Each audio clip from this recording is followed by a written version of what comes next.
Hello guys, welcome to our channel. இன்றைக்கி ரொம்ப ஈஸியாக 3 பொருட்களை வச்சு நம்ம தக்காளி சட்னி செய்யலாம். வாங்க பார்க்கலாம்.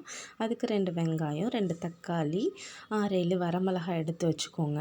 அது சும்மா நீங்கள் தோராயமாக க்யூபாக கட் பண்ணி ஒரு பிளேட்டில் எடுத்து வச்சுக்கோங்க. இப்போ ஒரு கடாயை அடுப்பில் வச்சு 2 ஸ்பூன் எண்ணெய் விட்டுக்கோங்க. எண்ணெய் லேசாக காஞ்சி வந்ததும் நம்ம நறுக்கி வச்சுருக்கக்கூடிய வெங்காயம் தக்காளியும் நீங்கள் ஒன்றாவே சேர்த்துக்கலாம். சேர்த்துக்கிட்டு சும்மா லைட்டாக ஃப்ரை பண்ணிக்கோங்க. கொஞ்சம் லேசாக வதங்கினதுக்கப்புறமா நம்ம வரமிளகாயை ஆட் பண்ணிக்கலாம். இப்படி 2 பெரட்டினீங்கனாலே போதும், ஈஸியாக வெந்துடும்.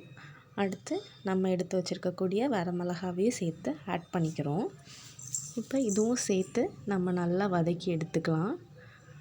இது ரொம்ப நம்ம வதங்கணும்னு அவசியம் கிடையாது. லைட்டாக வதங்கி வந்தாலே போதும். நல்லா வதங்கி வந்ததுக்கப்புறம் அடுப்பை ஆஃப் பண்ணி கொஞ்சம் நல்லா ஆற விட்டுறலாம். சூட்டோடு அரைச்சோன்னா அதோட டேஸ்ட்டு மாறிடும்.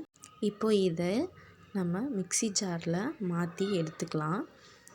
இது எல்லாத்தையும் மிக்ஸி ஜாரில் போட்டு இந்த சட்னிக்கு தேவையான அளவு உப்பையும் நம்ம இப்போவே ஆட் பண்ணிக்கலாம்.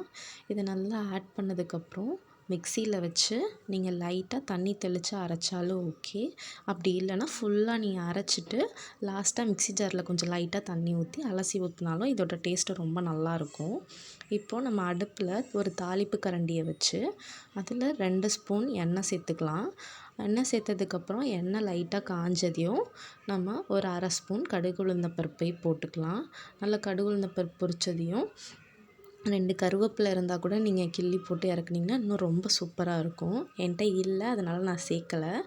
இப்போது இதை ரெடி ஆனதுக்கப்புறம் நம்ம வீட்டில் செஞ்ச தோசையில் நம்ம அரைச்ச சட்னியை வச்சு சாப்பிட்டா நம்ம ஸ்டைலில் சட்னி ரொம்பவே சூப்பராக இருந்தது. நீங்களும் இது மாதிரி செஞ்சு பாருங்கள் உங்கள் வீட்டில்.